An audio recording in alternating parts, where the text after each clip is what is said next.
Raise your right hand and repeat after me. I state your name.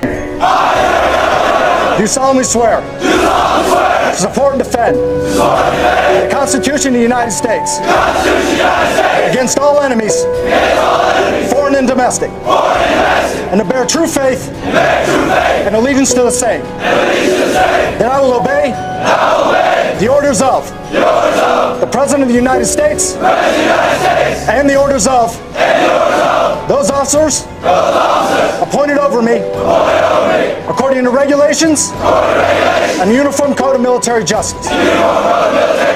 So help me God.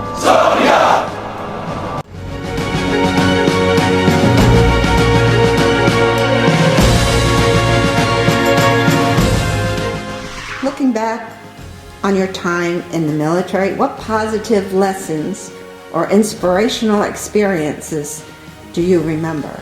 Well, I know in 1965 I got a letter from the President of the United States telling me that I officially drafted to go into the U.S. Army on a certain date. So on that date I went. My mother and father didn't like it because at the time the war and everything else, and I was the only son that they had. They were afraid, but there's nothing much you could do about it. So I was drafted, went into there, went to basic training in Fort Dix, New Jersey, and it wasn't easy. It was tough for the training, about 6 weeks or 8 weeks, whatever it is. But I came out as a boy, and when I finished the basic training, I felt like a man, because what I learned there, it taught me a lot, which I would never think that you can be. All the training I had, basically, they're teaching you to be a killer, basically. It's either kill or be killed. So no matter what you did, and then just became a number. You just was just a number, not a name. All you had to do was know your name, your serial number, and that was my training there.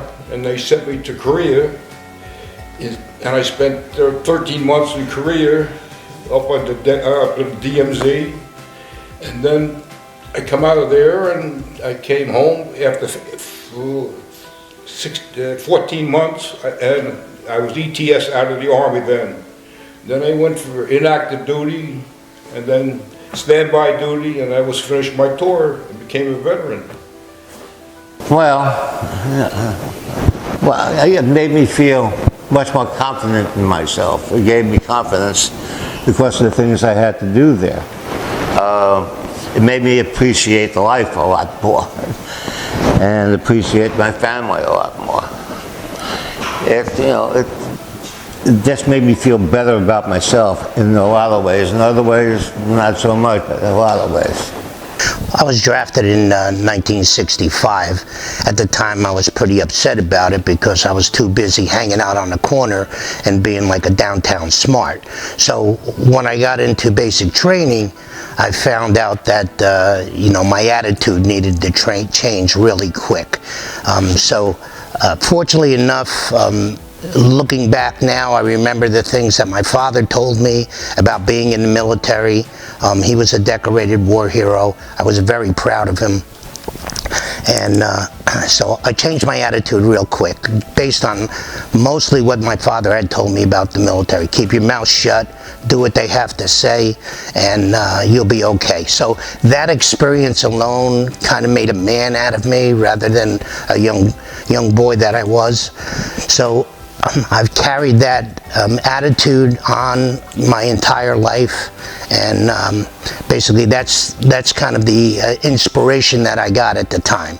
So that did me a lot of good.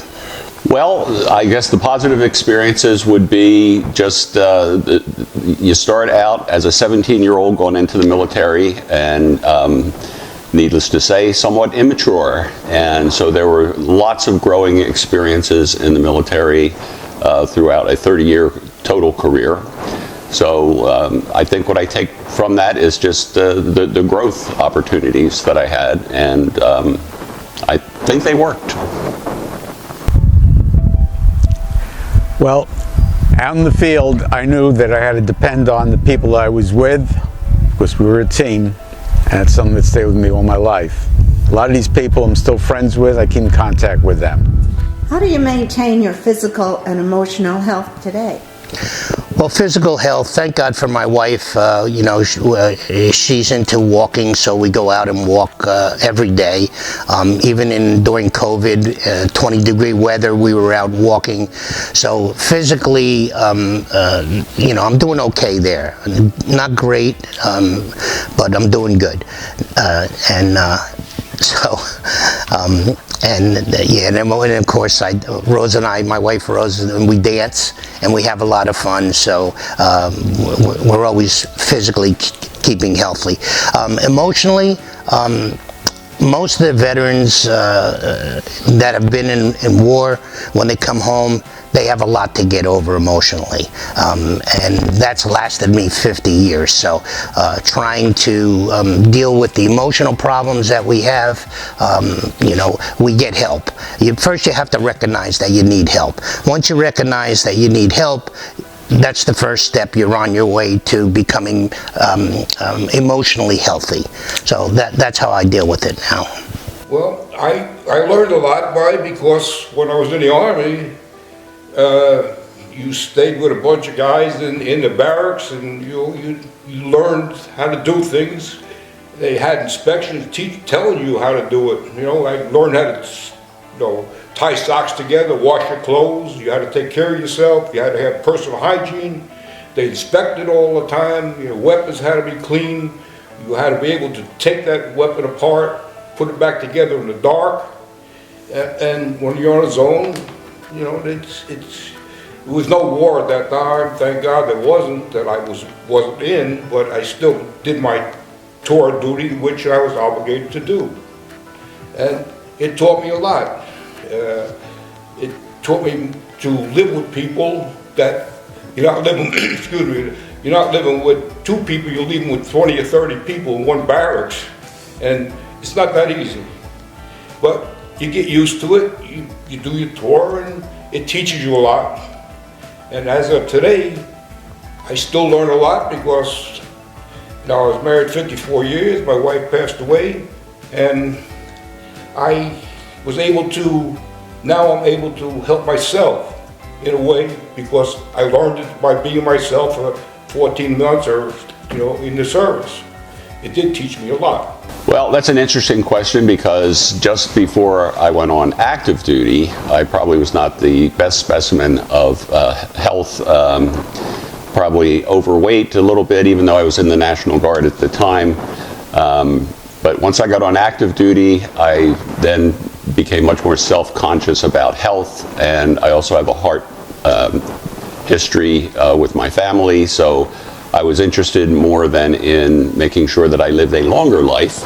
Both my parents died at 55, so I needed to try to keep my health going.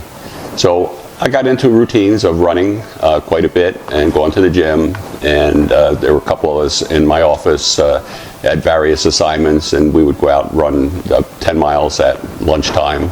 And so that's kind of how I got involved with the health thing with the military, and it's kind of lasted since then, and I still continue to run even today at 73. I usually try to run 5 miles a day on running days if I'm not going to the gym and working out.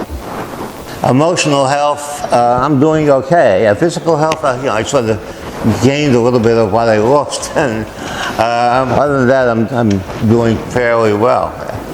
My doctor says I'm okay now. Have you passed on to your family your acquired wisdom? Well, my wisdom there was like I learned a lot there, and to be a different person, maybe a different person, and I have a family, have grandkids and everything else, and what I do is I try to help them, my granddaughter, my grandson.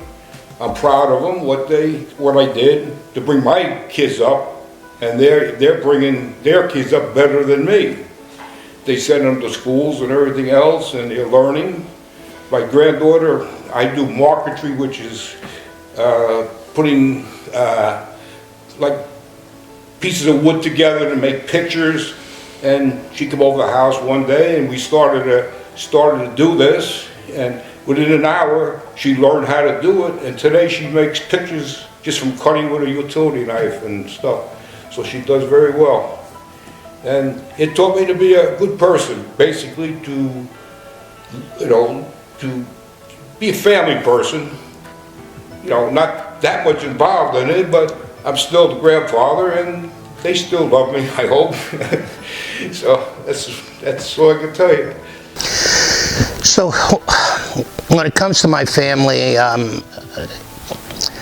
a lot of the wisdom that I obtained from my father, I was able to kind of smooth it out, because my dad was kind of like a street guy, so I smoothed it out. And the things that he had taught me about working and have a good work ethic, and being loyal and being dedicated to something, I was able to pass that all on to my children, along with my cooking skills. Both of my boys cook great, and also I have a granddaughter who's like 12 years old. When she comes to the house, the first thing we do is start cooking, and I've taught her how to cook, how to handle knives, and the skills, I've passed skills on, and hopefully they'll always remember me by that. Well, I certainly have tried to. As you well know, kids can be somewhat non-receptive if it's coming from a parent. But my son did join the Air Force and put in 6 years in the Air Force at 2 really terrible assignments. He was at Okinawa for 2 years, and he was in England for 2 years. The kind of assignments that most people would die for. So he got pretty lucky to get those great assignments. And then he maintained his reserve membership after he got out. So then I have 2 daughters. Neither of them were really inclined to go into the military, but so I was happy that my son at least decided to do that. And I guess to extend the military situation backwards, my father was a bombardier during World War II, and so we kind of had that legacy as well. And then my uncle died on January 1st, 1945 in France, and is buried over in France at Epinal. And so there's kind of a military legacy within the family. I would like to hope I have, I like to make sure they understand, that things happen in life and you have to be up to the challenge. And I think I've done that. My daughters and my grandchildren are just wonderful people. Well, during my life, I've always taught them, my sons, I have twin sons, to respect our country. Stuff they did right, stuff they did wrong, in my opinion, and to work hard, have a good job, work ethic. What do you think your legacy will be? Hopefully to be, a good father. They appreciate what I've done. They appreciate the fact that I was there and I was always there for them. More than anything else, Dad, the fact that I always worked hard and they knew it. Okay, as far as a legacy, let's see. Well, I've tried to live my life meaningful. I've tried to pass love on beyond the family, so that family and friends, I extend that love to other people, maybe less fortunate people. I'm always trying to help somebody if I can. If I can't help them personally, I try to find somebody that can help them. So those kinds of things, I think, my children will remember me by. And aside from the fact that I'm a good cook and I've transferred that over to them. So she and my little granddaughter and all my grandchildren will remember. And I also tell stories. I have family stories that need to be passed on. I have personal stories, some good, some bad, but I tell the story, and hopefully they'll remember me by that. Well, I guess I'm not really sure. That just seems kind of like a tough question. Legacy. I guess I don't think too much about legacy. I just want to leave behind something positive for my family to look back on and remember fondly. My legacy will be,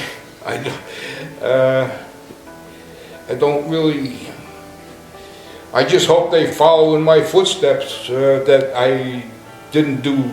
All my life, I was married 54 years before my wife passed away, and my legacy is what I try to teach them to bring up, and they follow in my footsteps or better than me and get on the right path, and you will do well, the rest of your time. The schools, and we were based on Okinawa. We had locations in Japan, so it was always very interesting, going up there, talking to the Japanese, and eating their delicious steak. They hand rub the beef. They'll have the cow out there. Right. So it's delicious. It's any special privileges, and if you don't believe me, just look at that. And he pointed out the window at Elvis scrubbing a garbage can. And I knew I was in trouble.